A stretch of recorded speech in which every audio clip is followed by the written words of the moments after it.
বিষবৃক্ষ উপন্যাসের ধারাবাহিক পাঠ আমরা শুরু করেছি। সেই পর্বগুলো তোমরা অনেকেই শুনেছ।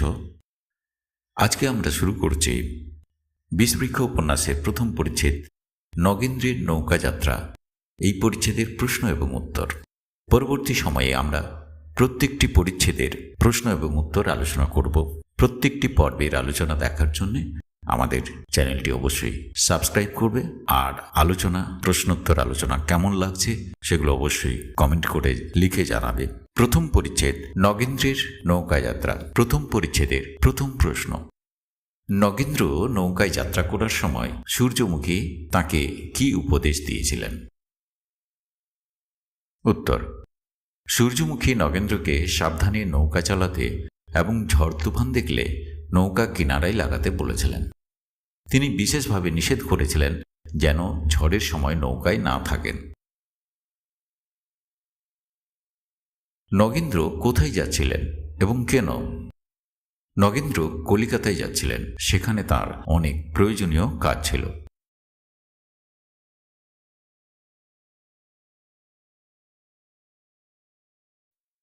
নগেন্দ্রনাথ কে ছিলেন? নগেন্দ্রনাথ ছিলেন একজন মহাধনবান জমিদার। তার বাসস্থান ছিল গোবিন্দপুর গ্রাম। নদীপথে যাত্রার সময় নগেন্দ্রনাথ কি কি দৃশ্য দেখেছিলেন? নদীপথে যাত্রার সময় নগেন্দ্রনাথ নদীর জল, রাখালদের গরু চড়ানো, কৃষকদের কাজ, ঘাটে মেয়েদের নানা কাজ এবং পাখিদের বিচরণ প্রভৃতি দৃশ্য দেখেছিলেন।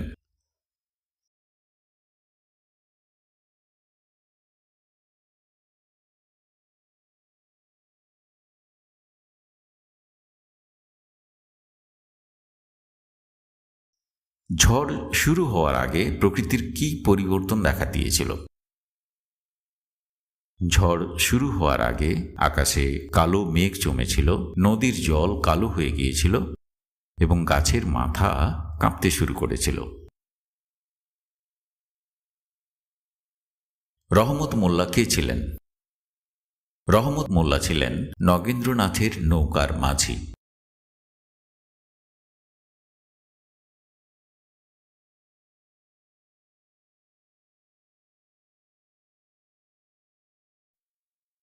ঝড় শুরু হলে নাবিকেরা কি করেছিল?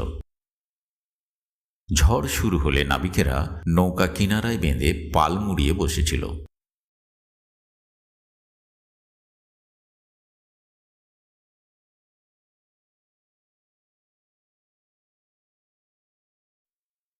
নগেন্দ্রনাথ কেন নৌকা থেকে নেমেছিলেন? রহমত মোল্লা বলেছিল যে পুরনো গাছি ছিঁড়ে যেতে পারে এবং ঝড় খুব বেড়েছে, তাই নৌকা থেকে নামাই ভালো। এই জন্য নগেন্দ্রনাথ নেমেছিলেন।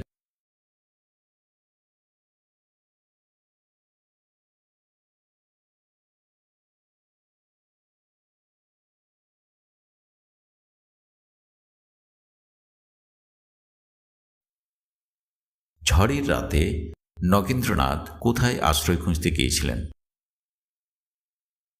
ঝড়ের রাতে নগেন্দ্রনাথ গ্রামের দিকে আশ্রয়ের সন্ধানে গিয়েছিলেন।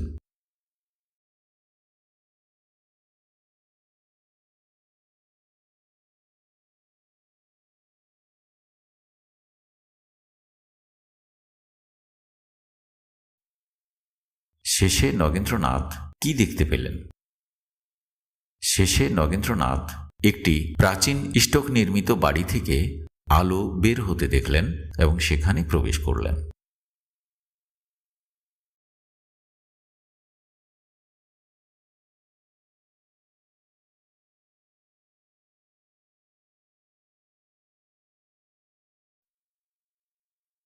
নগেন্দ্রের নৌকাযাত্রা পরিচ্ছেদে নদী পথের প্রাকৃতিক দৃশ্য বর্ণনা করো। এই ধরনের প্রশ্ন থাকতে পারে। নদীপথে যাত্রার সময় নগেন্দ্র নানা মনোরম প্রাকৃতিক দৃশ্য দেখেছিলেন। নদীর জল অবিরাম বয়ে চলেছিল, বাতাস তুলছিল এবং রৌদ্র ঝলমল করছিল। নদীর তীরে রাখালরা গরু চড়াচ্ছিল, কেউ গান গাইছিল, কেউ তামাক খাচ্ছিল। কৃষকেরা মাঠে লাঙ্গল দিচ্ছিল এবং গরু ঠেঙাচ্ছিল। ঘাটে গ্রামের মেয়েরা স্নান, কাপড় কাচা ও গল্পে ব্যস্ত ছিল। কোথাও ভদ্রমহিলারা শিব পূজা করছিলেন, আবার শিশুরা খেলাধুলা ও দুষ্টুমি করছিল। আকাশে মেঘ, পাখিদের ওড়াউড়ি এবং নদীতে বিভিন্ন নৌকার চলাচল সব মিলিয়ে প্রকৃতির এক জীবন্ত চিত্র ফুটে উঠেছিল।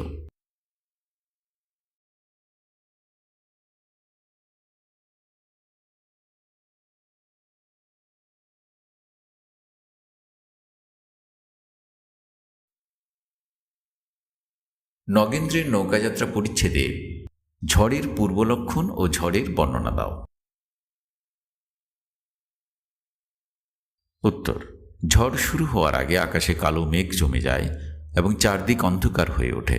নদীর জল কালো হয়ে যায়, গাছের মাথা দুলতে থাকে এবং প্রকৃতি নিস্তব্ধ হয়ে পড়ে। পরে প্রবল ঝড় শুরু হয়। ঝড় ও বৃষ্টি যেন দুই ভাইয়ের মতো একসঙ্গে তাণ্ডব চালাতে থাকে। তারা গাছের ডাল ভাঙে, লতা ছিঁড়ে ফেলে, নদীর জল উড়িয়ে দেয়। ঝড়ে রহমত মোল্লার টুপি উড়ে যায় এবং দাড়ি ভিজে যায়। নাবিকেরা পাল মুড়ে বসে পড়ে এবং সবাই নৌকার জিনিসপত্র রক্ষা করতে ব্যস্ত হয়ে পড়ে। প্রকৃতির এই ভয়ঙ্কর রূপ পরিচ্ছেদটিকে নাটকীয় করে তুলেছে।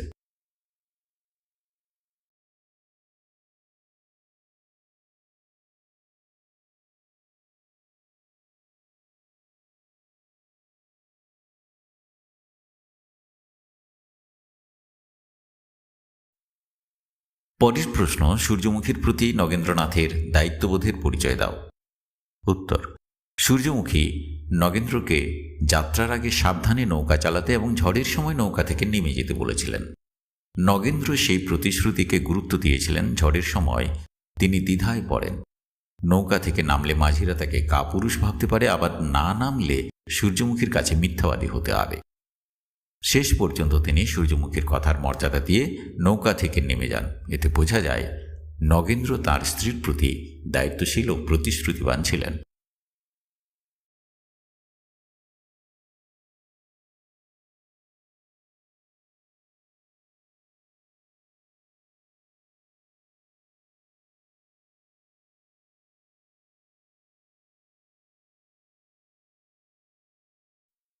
পরের প্রশ্ন: ঝড়ের রাতে নগেন্দ্রের আশ্রয় অনুসন্ধানের বিবরণ দাও।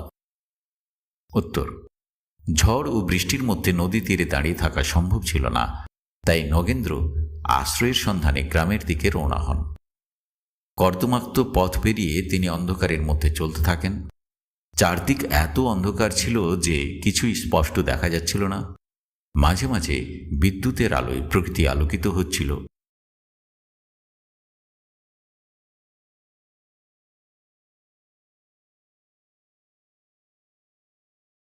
ব্যাঙের ডাক, ঝিঁঝি পোকার শব্দ এবং বৃষ্টির জলের শব্দ পরিবেশকে আরও রহস্যময় করে তুলেছিল।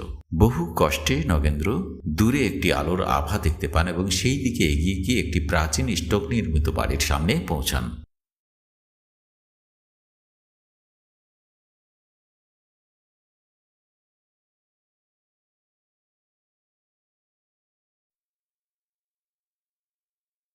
পরের প্রশ্ন: নগেন্দ্রের নৌকাযাত্রা পরিচ্ছেদে প্রকৃতির রূপ কিভাবে ফুটে উঠেছে। উত্তর: এই পরিচ্ছেদে বঙ্কিমচন্দ্র প্রকৃতির শান্ত ও ভয়ঙ্কর উভয় রূপ অত্যন্ত জীবন্তভাবে তুলে ধরেছেন। প্রথমে নদীর শান্ত জল, রাখালদের গান, কৃষকদের কাজ, ঘাটের কোলাহল এবং পাখিদের চলাফেরার মাধ্যমে গ্রামীণ বাংলার মনোরম রূপ প্রকাশ পেয়েছে।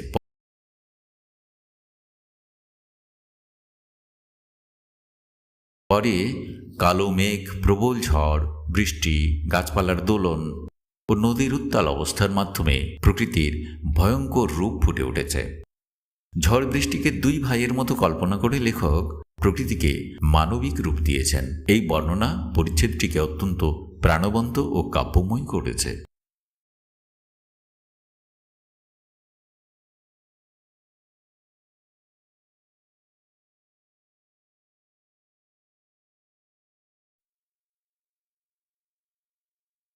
পরের প্রশ্ন: নগেন্দ্রের নৌকাযাত্রা পরিচ্ছেদের বিষয়বস্তু আলোচনা করো।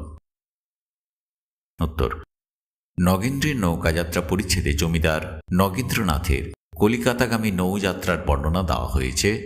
যাত্রার আগে তাঁর স্ত্রী সূর্যমুখী তাঁকে ঝড়ের সময় সাবধানে থাকার উপদেশ দেন।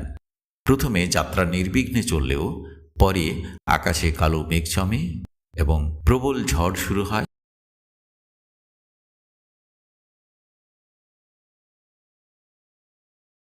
নদীপথে যাত্রার সময় নগেন্দ্র বাংলার প্রকৃতির মনোরম দৃশ্য, গ্রামের মানুষের জীবনযাত্রা ও নদীকেন্দ্রিক সমাজ জীবন লক্ষ্য করেন।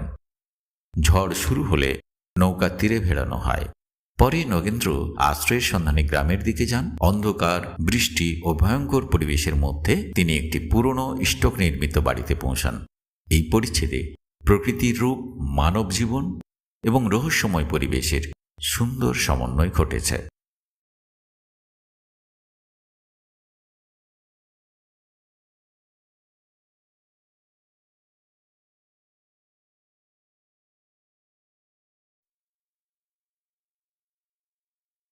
পরের প্রশ্ন, নগেন্দ্রের নৌকাযাত্রা পরিচ্ছেদে বঙ্কিমচন্দ্রের প্রকৃতি চিত্র অঙ্কনের বৈশিষ্ট্য আলোচনা করো।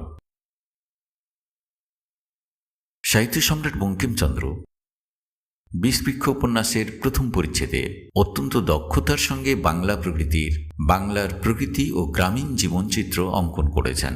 নদীর শান্ত জল, রাখালদের গান, কৃষকদের কাজ, ঘাটে নারীদের কর্মকাণ্ড ও পাখিদের আচরণের মাধ্যমে তিনি গ্রামীণ জীবনের বাস্তব জীবন্ত রূপ তুলে ধরেছেন।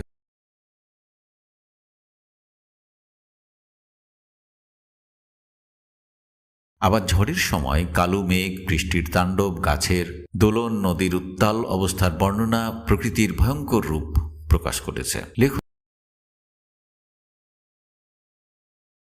ঝড় ও বৃষ্টিকে দুই ভাই বলে মানবিক রূপ দিয়েছেন, যা তাঁর কল্পনা শক্তির পরিচায়ক। বিদ্যুৎ, ব্যাঙের ডাক, ঝিঁঝি পোকার শব্দ ও অন্ধকারের বর্ণনা পরিচ্ছেদটিকে রহস্যময় ও কাব্যময় করেছে। ফলে পাঠকের সামনে প্রকৃতির এক জীবন্ত ও চিত্রময় রূপ ফুটে উঠেছে।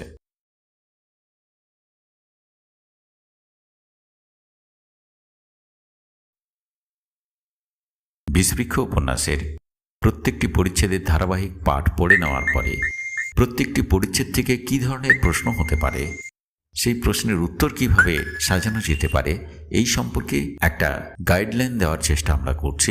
আমাদের আলোচনার প্রত্যেকটি পর্ব তোমরা যদি দেখো, তাহলে পরীক্ষা প্রস্তুতিতে এই আলোচনাগুলো অনেকখানি তোমাদের সাহায্য করবে এবং পরীক্ষায় প্রশ্নের উত্তর লিখতে গিয়ে তোমাদের কোনো সমস্যা হবে না বলেই আমরা মনে করছি। তাই আলোচনাগুলি মন দিয়ে শুনতে থাকো, এবং তাই আমাদের আলোচনাগুলো নিয়মিত পেতে হলে অবশ্যই কমেন্ট করবে, লাইক করবে। পরবর্তী পর্বে আমরা শীঘ্র আসছি পরের অনুচ্ছেদ নিয়ে প্রশ্নোত্তর। পরের অনুচ্ছেদের প্রশ্নোত্তরের আলোচনা নিয়ে আমরা শীঘ্রই আসছি। সবাইকে ধন্যবাদ।